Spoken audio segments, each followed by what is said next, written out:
Good morning, colleagues, and welcome to today's workshop, where we're going to cover off the role of local authorities in emergency and urgent care.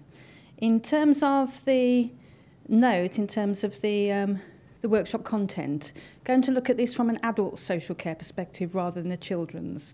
I know delayed transfers of care are an issue in relating to postnatal in some areas, but it's actually going to cover off adult social care. I have noticed from the agenda, from the list of attendances, that there are very few local authority representatives here today. So in terms of what that actually represents, either poor communication about the event or the focus of urgent and emergency care in the thoughts and priorities of local authorities. So I will start by saying that because I think there is something we can learn from that in terms of how we engage local authority representatives from a leadership perspective. Local authority, current context. Many people will know that local authorities have been very hard hit by the Comprehensive Spending Review. Nationally, figures indicate that £1.9 billion has already been taken out of local authority budgets in the past 2 years, and that is only going to continue. Local authorities spend the majority of their budgets on adult social care. Generally, it is the largest area of spend now for most local authorities.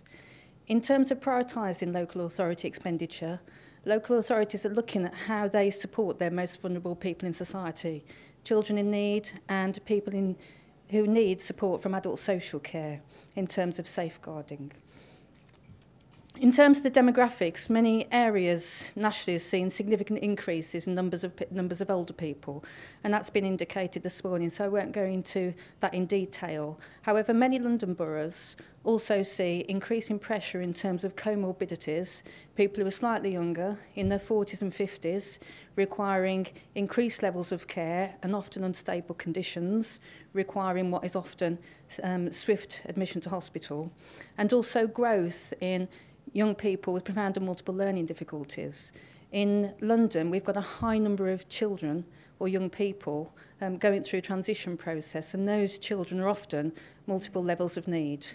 So what have we been doing over the past few years in terms of changing adult social care?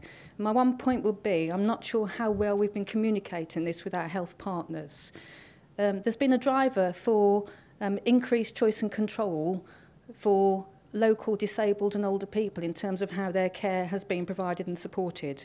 So many local authorities have been going through periods of significant transformation to change their, what I would call, operating models, how we actually provide services to people and where we prioritise funding. That has resulted in an increasing number of people with individual budgets, high proportion of those with direct payments, albeit it does vary depending on what area that we're actually looking at. People being given increased access to information advice that's standardised so people can actually make their own choices about what they want to do going forward. A change in terms of the delivery model in terms of early intervention and prevention, increased use of telecare, telehealth with our colleagues, reablement, and in a lot of areas, rapid response and other intermediate care services, albeit that's not whole scale. But increasingly, a much reduced intervention from a face-to-face perspective of adult social care, of the adult social care offer. And that might have impacted in terms of how we engage with community nursing, learning disability services, the whole system. One of our priorities going forward, and that has been over the last 2 years, is actually looking at the marketplace. As increasingly we've had to create levels of efficiency, we've looked at our in-house provider services, and where those aren't viable, where people don't want to be purchasing the services anymore, in a number of areas, those services have either closed or working towards more efficient delivery models. So you will have seen a change in the shape of the social care landscape as people are given budgets to actually purchase their own services.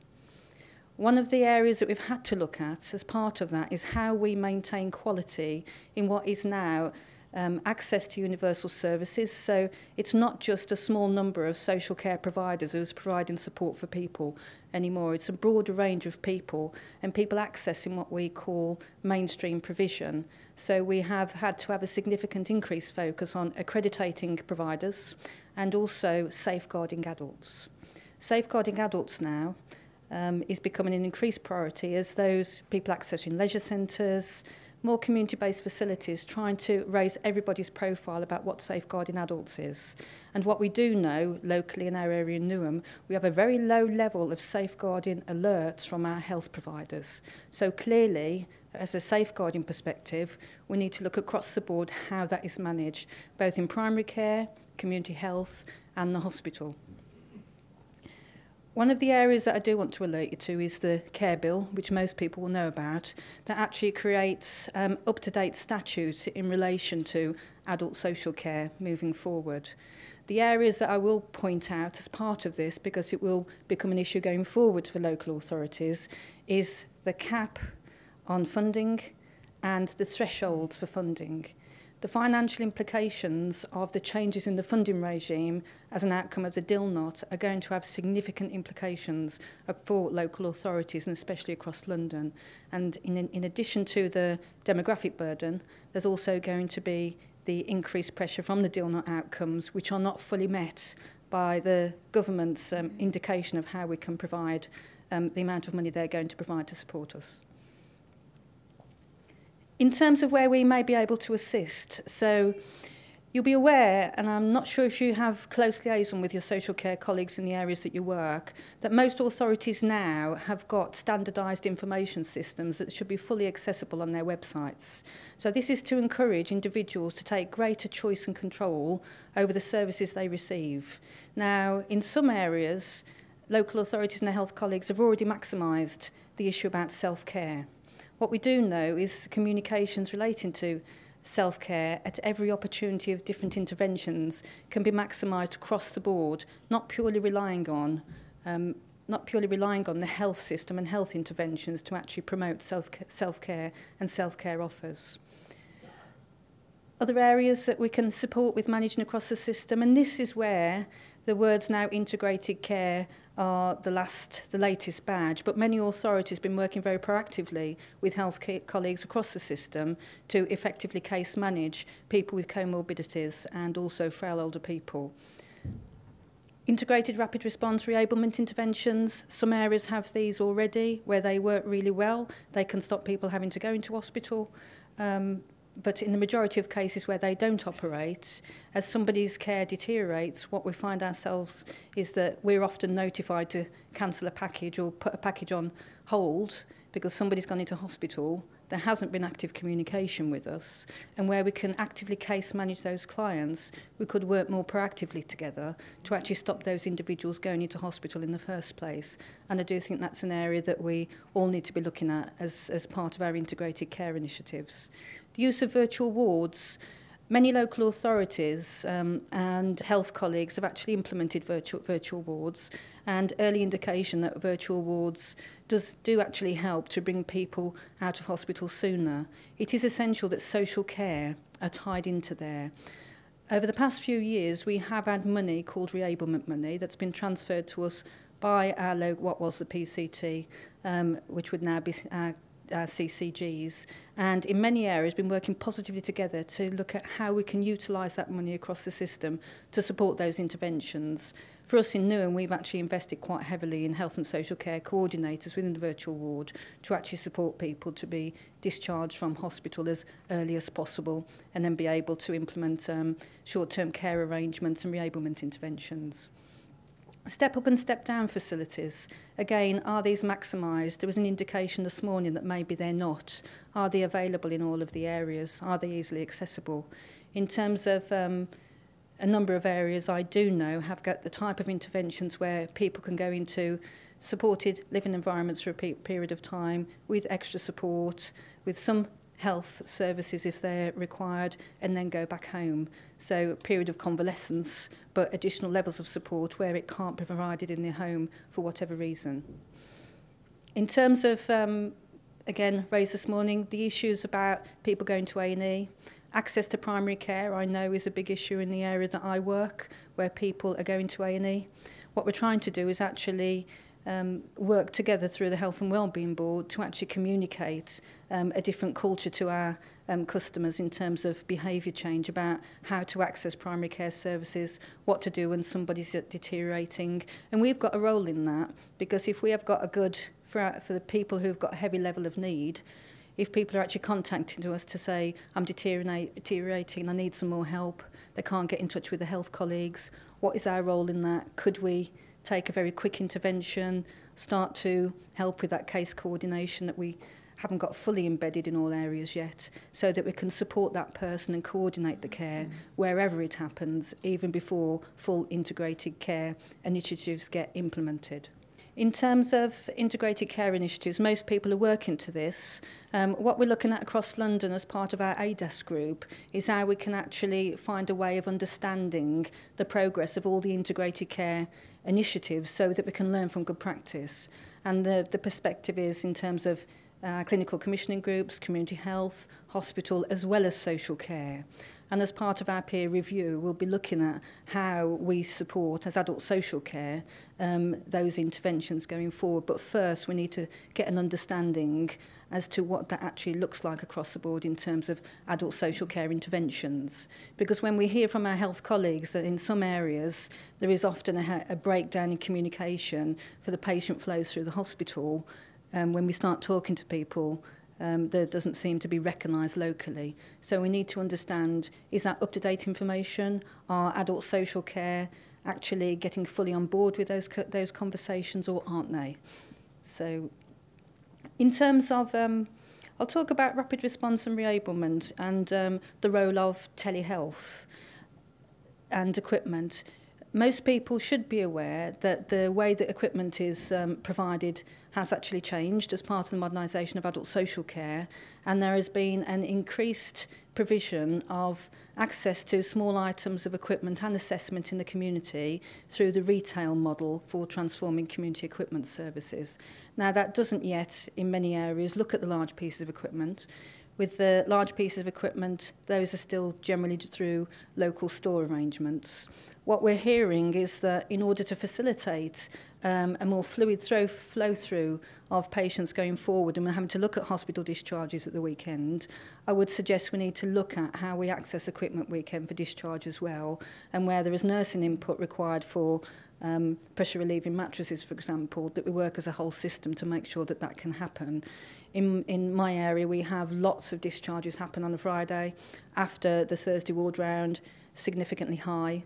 We're currently looking at whether or not it would be helpful for social care assessment, access to equipment and brokerage support to reinstate packages of care, access to sheltered and probably extra care accommodation, as well as short-term residential. We have a policy of not placing people in long-term residential as an output of a hospital admittance. So there is work that we can do across the board to actually understand the flow-through of clients and how we might be able to support that whole system as we move into the winter period. And from a social care perspective, this is why it is so important that from the leadership role, adult social care are fully tied into those board arrangements, so commitments can be made from that perspective. Planning for discharge from admission. This has been in the guidance now for absolute years, hasn't it? And how often does it happen? We all say that we do it, but when you're having such fast throughput through A&E, often we either get inappropriate Section 2s or we quickly provide a discharge date, or where the estimated discharge is indicated, quite often the estimated discharge date can't be met for whatever reasons, and then social care aren't communicated with. So I think it's actually important that planning for discharge does start from admission, but we're very, very clear collectively as a system how the patient flows through the system and have collective ownership. In terms of streamlining the assessment and approval processes, often we hear from our health colleagues that we can't get a decision.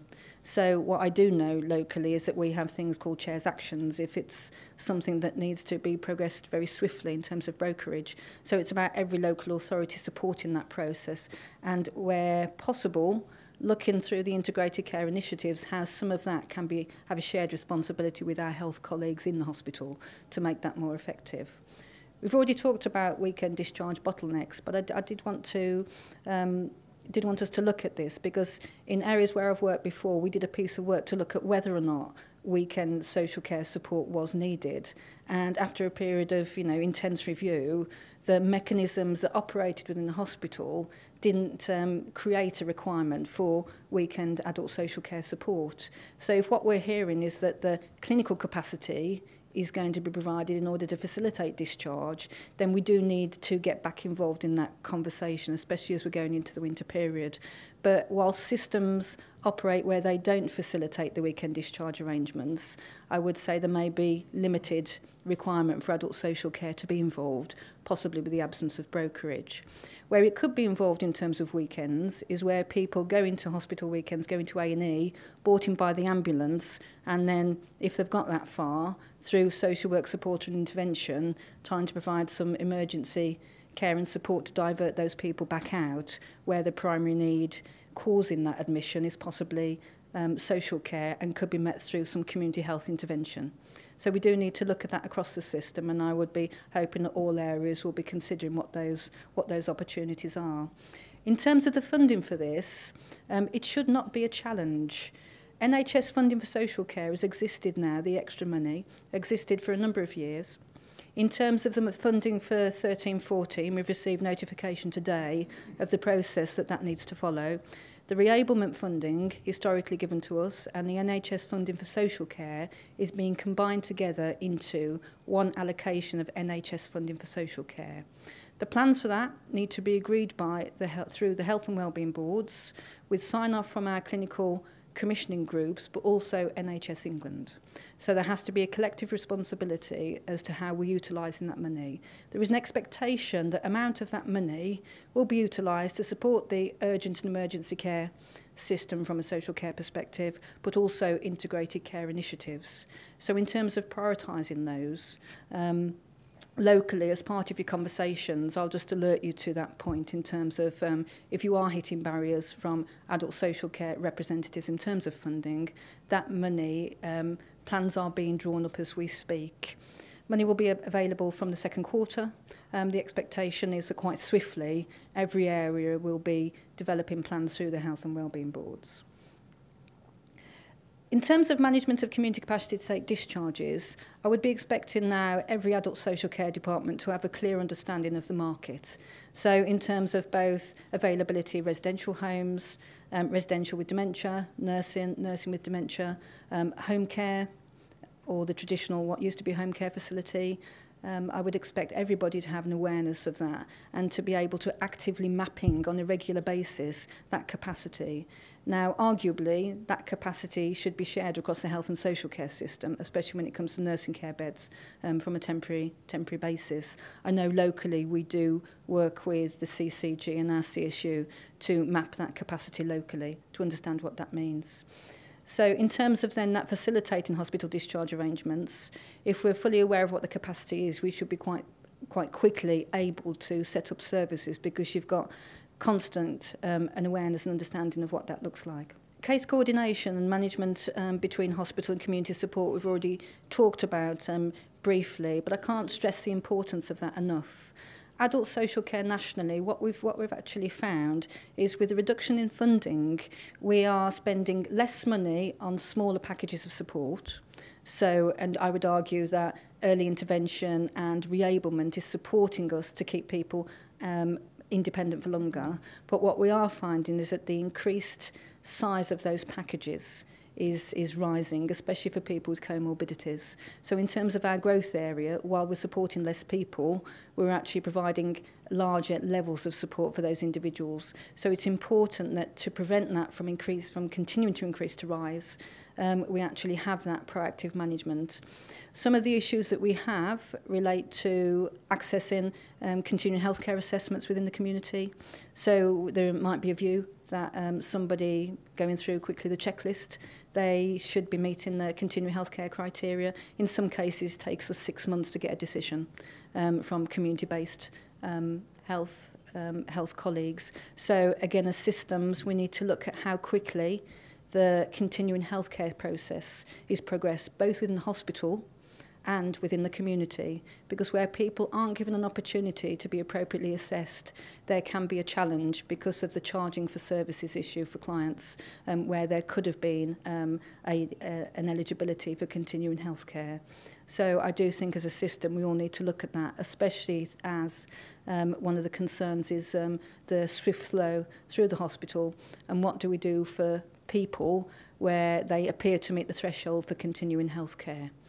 Now, locally, there are models of good practice where we're working towards jointly funded packages of care. Now, this doesn't exist across the whole of London, but in Newham we've worked very positively with our colleagues so that not only do we work towards achieving continuing healthcare for those clients where there is a requirement, but also recognise the health and social care nature of some of the packages. That's not achieved everywhere, and I would urge people where that doesn't happen to push for Section 75 agreements, for pool budgets, for jointly funded packages of care and support for individuals. Swift access to services is what we're going to need going through this winter period as part of these plans, and this is why we all need to look at this weekend potential discharge arrangements and the Friday. So most authorities will have established both independent brokerage arrangements and in-house brokerage arrangements as part of their new operating models. Brokering in the main has been taken off social workers, so the purchasing of care and support, with the shift to increasing numbers of people purchasing their own. But where individuals do ask us to purchase their own, we generally have some level of in-house brokering arrangements as well as our investment in external brokering arrangements. Now, they need to operate weekends as well. There is no point having social care support weekends if there is actually no mechanism then for purchasing those services across the board. So what I would say that as we're looking at the urgent and emergency care plans, do remember that it's important to have effective brokering systems and somebody available to set those up and monitoring them to make sure they turn up. In terms of step-down rehab beds, many authorities have a number of step-down rehab beds. The criteria for those can often be quite tight, so we need to understand how we can more effectively utilise those rehab beds and any other intermediate care facilities that we have jointly as a system, and look to changing or amending criteria where it appears to be difficult for us. We've already talked about the equipment side. In terms of supported living, we heard this morning that keeping people in their own homes and having community-based support is the most appropriate way of supporting people, and I would agree to that. Often older people who go into hospital, by the time they come out, social networks have decreased, lost functional capacity or capability, and it's often, if people don't need to go in, then let's make sure they don't have to go in. And in London, what we do find is that there aren't often the living environments that support people to remain at home. In the main, housing, so when we've looked at our hospital discharge arrangements, housing can often be a significant issue for people. So flexible use of the extra care facilities, sheltered accommodation and support into sheltered accommodation increasingly, so that we can work towards having more flexible environments in the community. In terms of extra care facilities, I would hope that every local authority, especially where it's got an ageing population, is looking at what the housing plans were for the future and looking at how that could be used flexibly. An example, as part of our latest extra care scheme, it's for people of all ages with all needs. It's not just older people, because we have a very young demographic in Newham.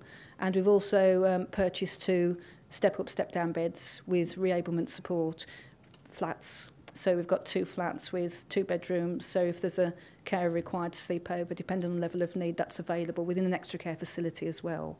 So I think it's about authorities looking at how they have flexible arrangements to move people swiftly out of hospital or stop them going in, even when maybe the home environment may not be the best place for the person, to put more support in. One of the things that I will say that we missed as part of our redesign was additional GP and community nursing support around that facility. So where you do have those type of environments, remember that the health arrangements for community-based services and primary care do also need to be enhanced, where there are going to be pockets of significant extra support required in specific areas because of those environments. So what I will stress, and my starting point was where are our local authority colleagues here today, and it's important that local authorities own this issue over the winter months. We have health and wellbeing boards, health and social care strategy in terms of overseeing how that's implemented locally, A&E, hospital, throughputs, access to primary care should be on the agenda for all health and wellbeing boards, and that actually ties local authority colleagues and other partners into that conversation about health. We all know that public health has come over to local authorities and they've got a key role, especially in supporting self-care arrangements and how that's implemented. So I would urge you all, if you haven't looked at them already, is to look at the health and wellbeing strategies for your area, take an interest in the Health and Wellbeing Board, because that's where the NHS funding for social care plans are going to get agreed. The chair of the clinical commissioning group and often the chief officer of the clinical commissioning group, plus generally another few clinicians from the CCG board sit on the health and wellbeing boards. It's slightly different depending on the area, but there are opportunities to actually influence what is actually happening across that health and social care interface. I've talked at length about NHS funding for social care because of the parameters that have been set around that money in terms of how we agree that. So by tying local authority key leaders into the urgent care boards locally, and then looking at from a system, bringing in all of the intelligence and information you have in terms of data to actually look at the management of the system collectively, both across the provider landscape, the market from a social care perspective, as well as the activity going through the hospital, delayed transfers of cares, etc. It's important that's all managed through those boards and that the local authority take ownership of that. Some of this is about a change in culture, and in some areas it has already happened, but where historically we've had very health-led urgent care boards or urgent approaches to urgent care, and local authorities are brought in purely for the winter plan, I think those are the areas where, going forward into a new landscape, we have an opportunity to actually shape that across health and social care. Integrated care, I would hope that all health and wellbeing boards are overseeing their areas' integrated care initiatives, because it is so important that in every area we are working together. We have a joint programme in Newham that's working effectively. In terms of the interventions, we're also looking at mental health, substance misuse. Obviously the A&E interventions, especially around homeless as well, are going to be important as part of that. So any RAID models, primary care liaison, the whole reshaping of social care from a mental health perspective is also something that we need to do. Historically, social care have supported the very heavy end of people in mental health services, but primary care, people with low levels of primary care mental health where they're deteriorating, we need to have social care interventions there, because often we find those are the individuals who also go to A&E. So as a system, across all of the interventions, we need to be working together. So I would urge you to be applying pressure on your local authority colleagues where that doesn't happen, to get a collective ownership of the redesign of the health and social care system.